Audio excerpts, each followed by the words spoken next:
What's good, everybody? Hey. We are live. My name is Rolam.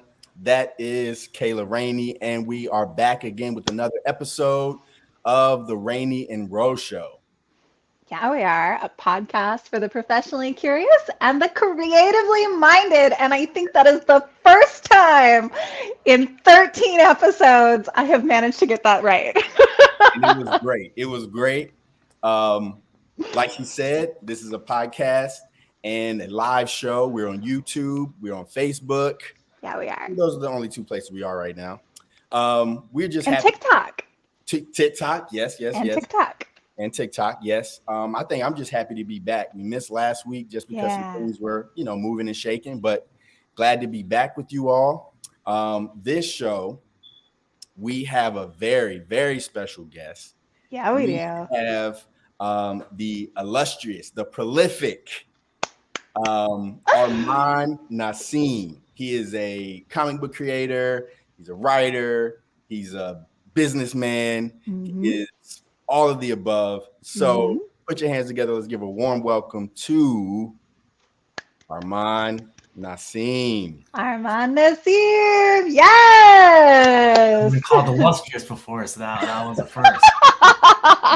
We'll add it to your many titles. Yes. So today we're going to talk to Arman about just the hustle and the grind of being in independent comic books and just all the things that he's bringing to the community. We're going to learn more about him tonight. But before we do that, we are going to talk about what is inspiring us from the week. And as always, Kayla. I actually thought about it today. Yeah. I did. I was prepared. I was ready. Kind of by accident, but it doesn't count. Don't tell us that. Don't tell us. Okay. Have you guys seen Prey? Yes. No. Okay, so I won't do any spoilers, but I don't that watch is scary movies. I'll just throw that out there. That's what? I haven't seen it. So. What? One. Arman. Arman. My love. If we think Prey and the Predator movies are scary movies, you and I need to have a conversation about how we are going to continue a long-term business relationship because I don't know if I can handle that. Then again, you think the Jonas Brothers are great music, so I should have anticipated this. I should have known this was coming. We're learning a lot early in this one. Yeah. I don't know if you knew, but this is actually a continuation of our show, Making Comic Creators Cry. So it's my turn to make you. Never ends. Bro, now you know. That's really funny. So you really don't watch scary movies at all? Definitely. Why is Prey a scary movie? Why? It literally, it literally has the word like predator and prey in the title. I don't want anybody to be preyed on. You know what I'm saying? What?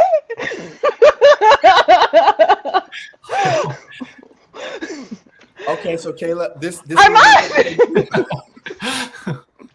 All right, all of my fun has been quashed by Arman, and I don't want to give away any spoilers, but I watched that movie with my husband Tony over the weekend, and I thought it was fantastic. I have lots of feelings about it, which now I can't go into detail about. And I'm actually more enjoying. You can definitely go into details. Actually, what I'm really enjoying more than anything is the anti-woke movement, like backlash against the movie. That is what I can't get enough of. I just love seeing all of the ridiculous commentary that's coming out from it. And that's what I was actually thinking about today, because my friend Addison and I were talking about the movie, and somebody complaining about the protagonist being like a petite woman of color, and how it wasn't like true to the series and all of that. And it was like, have you actually never seen any of the Alien franchise, the Predator franchise? Like, what am I missing? This is literally the formula that they use. And also like fuck you. So yeah, and we were talking about starting a podcast called Rainy Days Tea Time, and it's just where I spill the tea on all of the angry men in our DMs about like, we hate strong female leads that can kick ass. That's my inspiration for the week. Are they actually in your DMs? Do you get a lot of those? Oh, weirdly, so less so now that I'm in comics, which is like kind of ironic, but man, when I was Beatrice and the Beast, that it was like left and right. It was evenly split between like gross dudes and dick pics and like misogynists who were just like, get back in the fucking kitchen, you whore. Oh, It was pretty, yeah, I think that was actually a literal quote at one point. Wow. But yeah. I have a whole folder of snapshots from those days that someday I'll release. It'll be great. I've taken up enough of the what's inspired us segment. Okay. Next person. Moving along. Arman, what's inspiring you in the week? Obviously not scary movies. Right.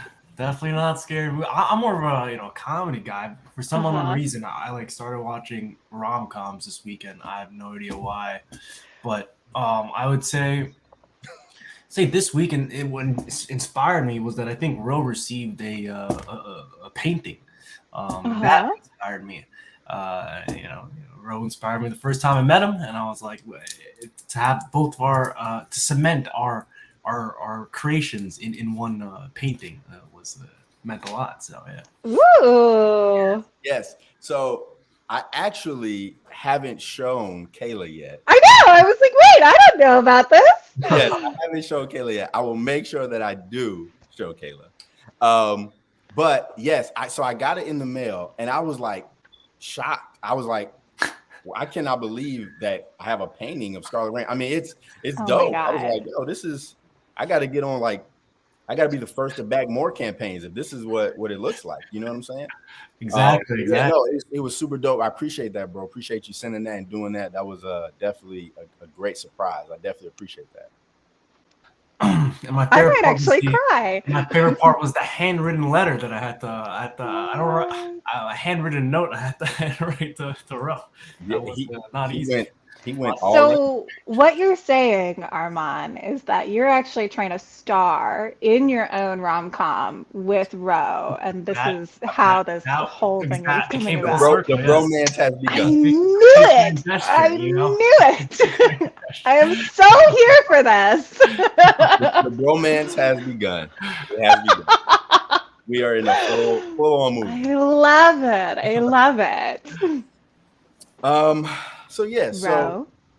my inspiration from this week, I don't know. I feel like it's been a long week. Before we jumped on, I was telling Kayla just about our AC went out. We had ants in the house. I mean, basically all the things that could have gone wrong this week, like in the house, like could have gone wrong.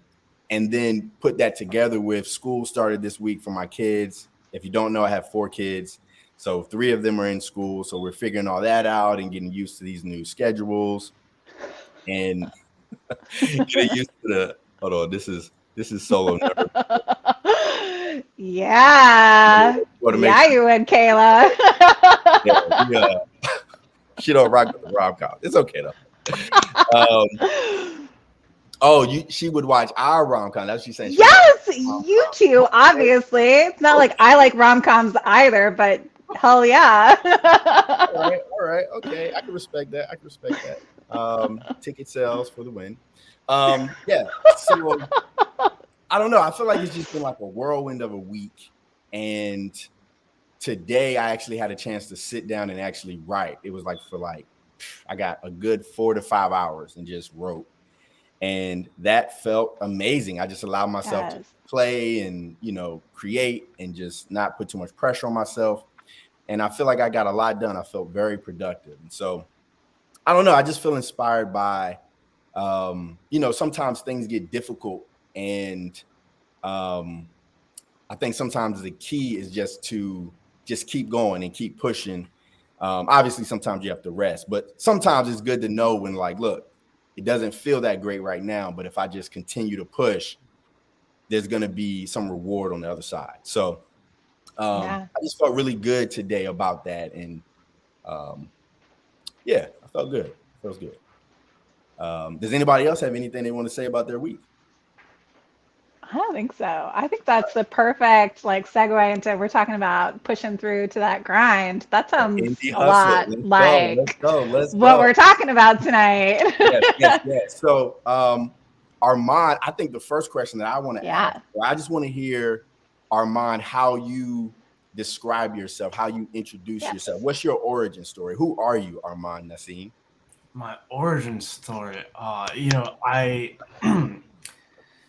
I definitely introduce myself in different ways to depending on who I'm meeting, and definitely like the environment I'm in. I feel a lot of times, but first and foremost, I definitely would say that I'm definitely a writer and a comedian. I think first and foremost in anything. I think I've always been like that, even since like high school. And then it's kind of just like along the way, I've kind of picked up more and more, attributes, titles, personalities, and things to kind of like build up who I am now, including, of course, a comic book writer now, and now I do like prank videos on YouTube.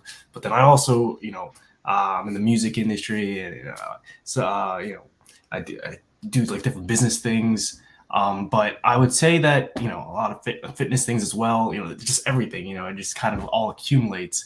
But I would say when I first introduced myself, it's kind of always I put out there that, I'm like a writer first and foremost. So. Kayla, do you want to go?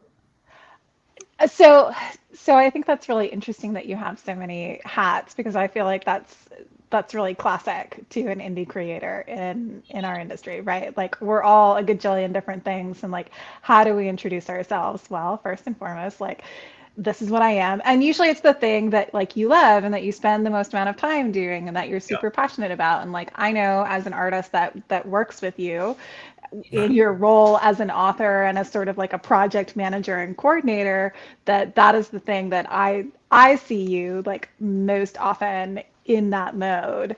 And I guess because I know that you're so new to the industry, I mean, you've been in comics for less than a year, right? 8 months now. 8 months. 8 months. Oh my gosh. I think when I first met you, it had only been like 3. Yeah. Like Yeah. Yeah. And I remember like when you first pitched, I think me coming on to your show, you were introducing yourself as like, I'm Arman, and like my goal is to put out one comic per month for a whole year. And you had all of these like crazy goals that I was like, I've been working in this industry for a couple years and you're insane. Like, how do you think you're gonna be able to do all of that? So, what's the update? Like, are you making those goals happen? Like, I know at least a little bit you are because I keep in touch with your Kickstarters and everything. Well, absolutely. That this is month 8, and we just launched book 8, last week. So we're definitely on path. And it's one of those things where I kind of knew it was gonna hit. So once I said it, again in like the February March, kind of as almost like as a joke / challenge. Then some of my friends were kind of just like, all right, now you've got to do it. Now you have to. And so then now that kind of like upped me even more. So now I'm going to do it. And it's kind of like I planned it so far ahead. So now we're like on track. It's like a well-oiled machine. Yeah. Where you're proof technically almost that when you back Lost Magic season 3, you got it like pretty quickly. Right. And it's like it's one of those things where that's kind of you just have to think so far in advance, and then you can make it happen. So yeah. So one of the things. Oh, go ahead, Kayla. Go. Oh no, I was just gonna ask. Like I don't think I ever got the behind the scenes as to like why you decided like one comic per month, because something we talk a lot about in the industry is the like pressure for indie creators to create as quickly and as efficiently as possible, and it can be a pretty like polarizing idea. And it seems like you were just like, well, fuck it. Like, I'm gonna do it and I'm gonna do it like the best that I can. It was one that I did have, from having those stories, I kind of wanted to put stories out there. And two, it was that I didn't want to lose the readers I had. I knew I wanted to keep them. And instead of that, it came down to when I got to know other retail stores or comic book stores and owners, they would tell me, they're just like, it's like, if you don't have your book on the shelf that month, in the next month, it's like the reader's gonna come back. There's always people coming back looking for more things. If they're not gonna spend money on you, they're just spending it on somebody else. So it might as well just be me, and I might as well just keep putting the next book out. And then that way it also gains momentum, keeps people there. So it was mostly just an experiment, I guess, more than anything. And then in every campaign I try to do something new and different, and I'm always trying to always elevate what I'm bringing out and putting out there. And that could different forms of medias I'm also attaching onto the books. But yeah, it's just like always an experiment to try to see what works best, and that's really where it came from, and it's still going strong. So. Yeah. And I'm just really interested in the ambition of setting that goal. For me, when I first got into writing comic books, my thought was I'm starting small and I'm starting slow. You know what I'm saying? Like, I'm gonna do a 10-page comic, I'm gonna do another 10-page comic, and then I'm gonna do a 20-page comic, and then I'm gonna wait a little bit, you know what I'm saying, and build up, then I'll do another. And so one of the things that struck me when I first met you was like, yeah, you said I'm gonna do one every month. And I'm like, yo, he's going hard out the gate. Yes. I just wonder where that ambition comes from. Like, is that something that you had before you came to comic books, or is that where did that come from? I've always been a little bit crazy, but I recognize it, I know it, and I own it, because at some level, to even get to where I am today, like, you had to have been like this crazy. Every level, you kind of have to have this ambition and drive to get to where you want to go, and you have to make it happen for yourself. And that's always been kind of my mentality, my upbringing, and what I've been able to achieve has always been because of this. So it's always just been how I've taken literally every scenario or challenge I've tackled, and I didn't even necessarily even come into comics until about a year ago. I didn't even really know it was a thing that people did and read, and that I could write. I read in lots of different things before, and then I saw this avenue, and I'm like, all right, let's do that now. And then that's where we are. So yeah. What, I guess, you touched on it a little bit, like you saw it and you like, hey, let's try this. But was there something specific that about the comic book industry like that made you say, oh, I really want to try, like, I really want to step into this field? What was it about comic books? Yeah, that moment. Yeah. It was, it was a lot of things. I saw the shift in the community, the renaissance of sorts on Kickstarter in particular. But even outside of that, in indie comics, I was just like, it was really, I read Monstrous was really the one that drew me back into the entire sphere after, like maybe a decade of not reading comics. I almost never read comics, when I was a kid a little bit, DC and Marvel stuff. And then I stopped and never touched it. I picked up Monstrous and I'm like, this is really cool art. You can tell a story like this. She was also like an Asian author. I was like, all right, this is cool as well. And I just really saw a path to kind of, showing people, combining, the loves of your art and writing and then creating something like a book like that. So I've always wanted to write a book. And I was like, this is a cool way to do it. Maybe that the novel will always come around later, but for now, this is like a fun thing to do. So question, throughout this process, this has been like a whirlwind 8 months, basically. What has been your biggest obstacle that you have found, like trying to juggle all of these different forms of media that you're doing? I mean, you're a comic creator, you also do the YouTube shorts, now you're going to cons. Like, I remember there being a whisper of a cosplay debut in the near future. That is actually like 2 weeks from now. So yes, that's happening. Yes. I'm gonna have red hair. It'll be awesome. I can't wait. Are you permanently dyeing the hair? Is it going to be a thing? Not a permanent thing. Not a permanent thing. No, no, no. You should do it. But so where do you think like your biggest obstacles with balancing those things and finding a way to be as successful as you have been with keeping this train kind of on the right path over the last 8 months? It's surrounding yourself with the right types of people, keeping you accountable, motivated. A lot of times that's just like, talking to writers and making friends with them. When I jumped into this community earlier this year, I knew nobody. I literally knew nobody. But the community, I think, is semi-welcoming. I've had to knock down a few doors. But then, people get to know me. They kind of like me. Some don't want to walk away. But that's fine too. But that's it's just meeting the community is really the biggest thing that I did. And then I learned the processes. I made a lot of friends who kind of guide me, but also we're all in it together. And I would say that at first the hardest thing was getting everything set up, like even like the process of finding a printer, knowing like the first time that how I was gonna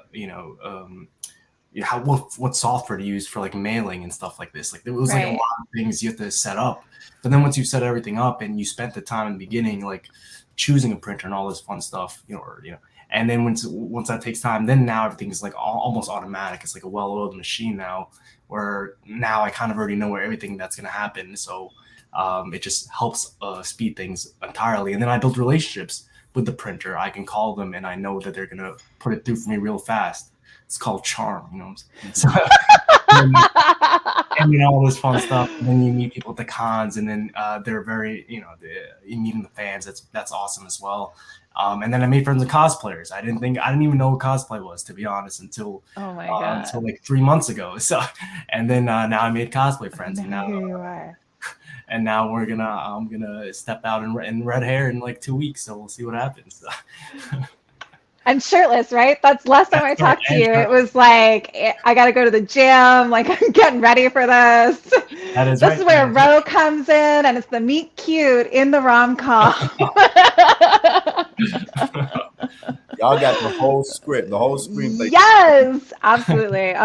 Kayla Gardner and I, we're gonna plot this out down to the micro details. We're ready. So when you see this up on fanfiction.net in like 3 weeks, just don't worry about it. Don't worry about it.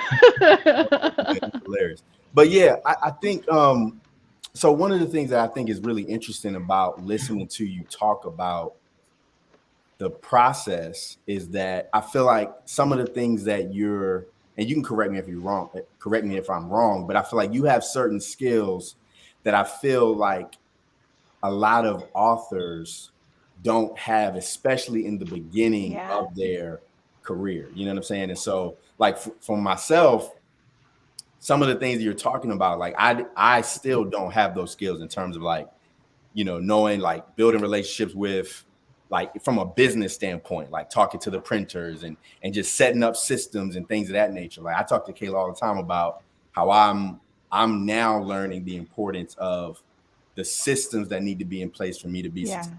You know what I'm saying? Mm-hmm. So where did that that knowledge of how to build those systems come from? Where'd you get that from? The core basics of business, apply everywhere. And I kind of already knew that, and I've done different things in the past, but bringing that to comics was it was how to approach it as a business, right? But then it was all about just meeting the people in the comic community, really. And a lot of that, the first friends I made were comic shop owners. And then they kind of were able to guide me because, they kind of showed me the way. They told me, we spent hours on the phone. Me and this one guy, Keith, one of my favorite people, Kyle from Cowabunga Comics in Florida. There's so many of them that are willing to kind of help, who kind of helped me and guided me through this entire industry. Adam Watson is one of them. I'm sure Kayla knows Adam very well. Yeah. We just it took time in the beginning, just understanding the thing and doing research, right? But then that's all like just relationship building, to be honest. because those relations that you build, it just continues, right? And then it's over time, it'll just like blossom into even more. But it started there, really, about just meeting people, learning, listening, and then just being like kind of, I guess, enthusiastic or excited to hear what they have to say. So. Can I? Yeah, go, Kayla, go. Okay, I just didn't want to. Okay, so let me ask you this.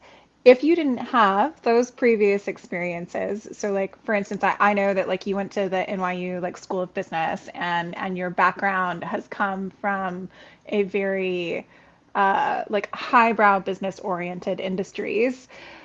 If you didn't have that prior knowledge, do you think that you would have been able to pull together sort of your operation and your networking as efficiently as you have now? I mean, obviously you have like a lot of natural charisma and talent for networking, and like you have this really almost like magical way of bringing people together, and I think that's something innate to you. But I'm curious how much you feel like those past experiences have translated over to comics. I think they all translate because, Yeah. it's like, it's kind of like the same basic principles of, social norms and how to interact with people, Yeah. I would say. And you, again, another thing people that have not said natural charisma, I've never heard that before. Really? I find that very surprising. I've heard, many things, but, I am a people person, and Yeah. I do like talking to people and getting, I always have been like the person to bring people together, like you're saying, even in class. Yeah. But it's one of those things that I was easily just able to bring because that was just like, that's all I Just knew, like so in the natural to you. past. Yeah. But yeah, and it's cool. I generally like getting to know people. I'm sure. I spoke to both of you actually separately. I I don't think know if so. I knew Yeah. you guys yet together or not, but we had great conversations separately, I would say.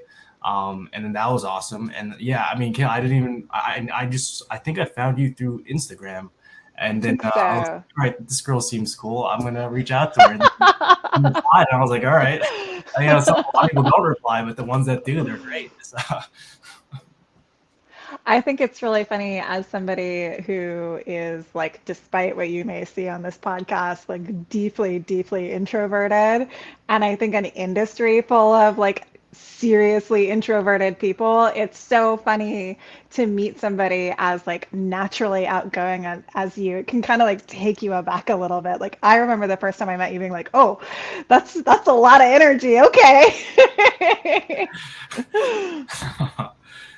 No, definitely. Even my friends sometimes, even from my high school friends, are like, "You're kind of a lot. You have to like, like especially when you're meeting somebody for the first time." And I'm like, I don't know how to, but I do get that. I have heard that before. But see, I think that is part of the charisma, though. Yeah, yeah. When I first met you, the first time I met you was when I came on the show. Because Kayla said, "Hey, I'm going on the show. Mm, You want to come on the mm. show with me?" And I'm like, "Sure." So I get on the show, and I think it's disarming when you meet somebody who is willing to just be themselves, right? And so when I first met you, you were just yourself, and you just, I didn't think, oh, he's being too much. I just thought, oh, okay, I can be me here as well. You know what I'm saying? Yeah, And so yeah. that's a part of that charisma and that welcoming piece when you're building that community. And so I think I really admire and respect that about Thank you. you, thank you.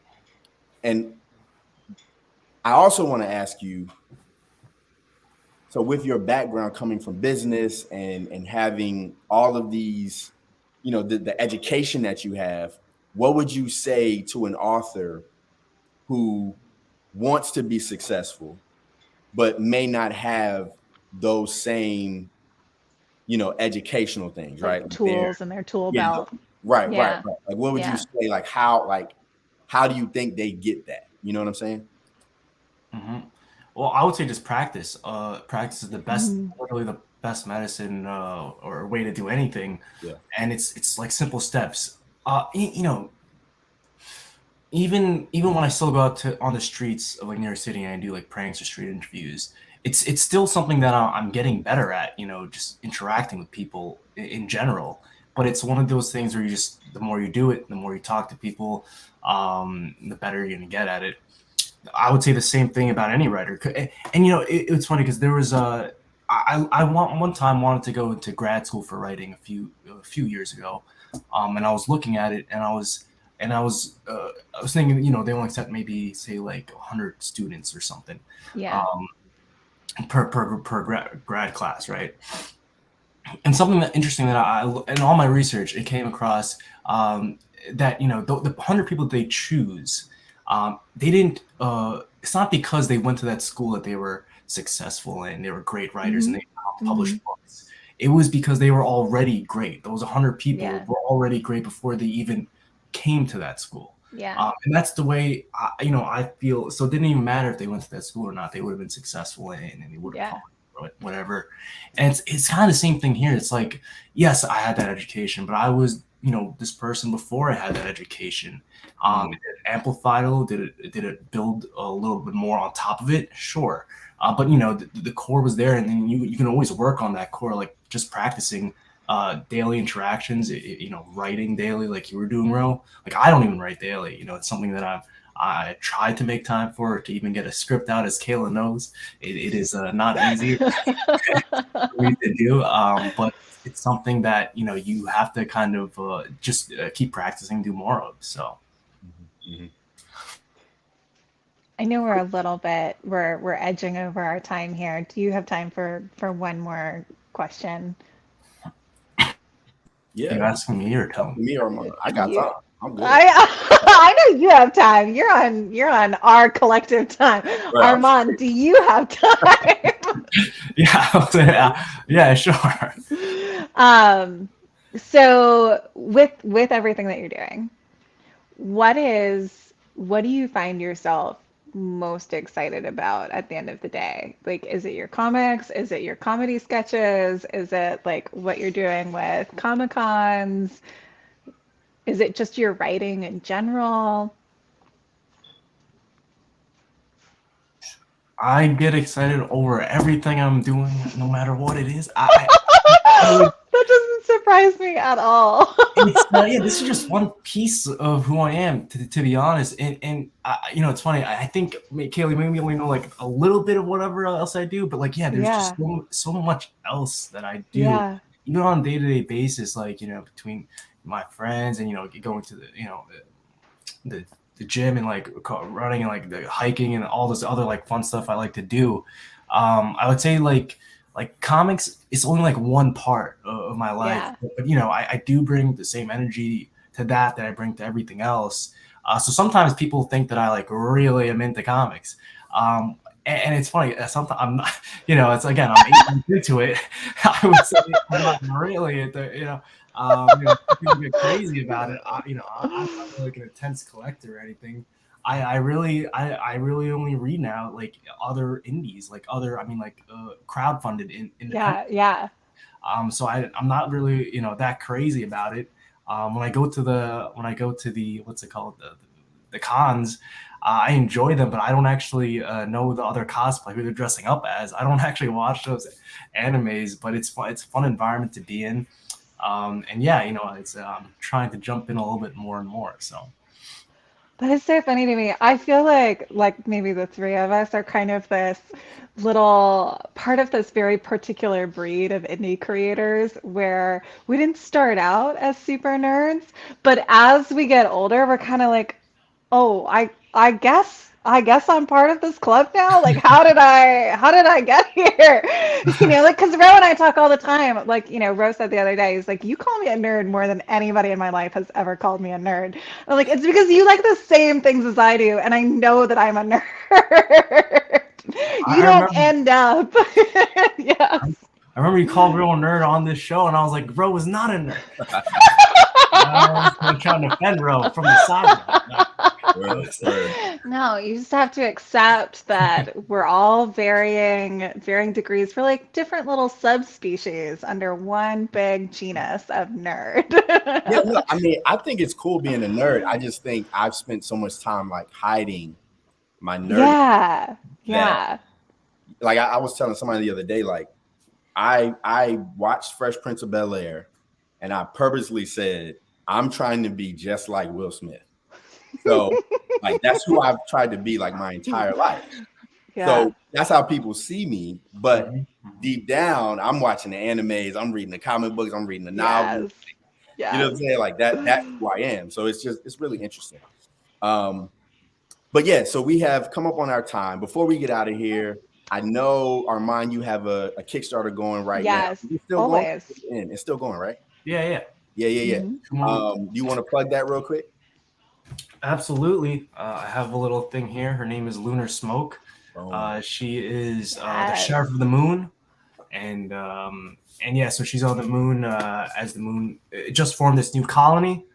It's the Earth's first colony on the moon, and it's a fun space story where she's a cowboy, she's a sheriff, and she's taking down werewolves, Martians, lunatics. You know, of course, we're just having as much fun with it as we can.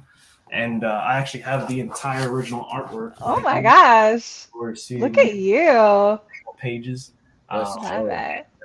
I have them all right here. It's a 24-page comic, and it's just a good time. And I even have the first page right here, which is Oh shit. so this is the cover, Bro, and then this is the Fabulous. first page. Yeah. So I love it. let's go. So that's Lunar Smoke #1. But you got about, I'm looking at it right now, you got 14 days left. Yes. Doing amazing. So yeah, you guys go and check that out. Check out Arman Nasim's work. Do you have any other thing that you want to plug? You want to let people know about? Where can people find you? they can find me. My Instagram is at real Arman Nasim, just my name, but with the word real in front of it. The other one was not was already taken, just Arman, so I had to put real. Damn the other Arman. exactly. It's like your evil doppelganger somewhere.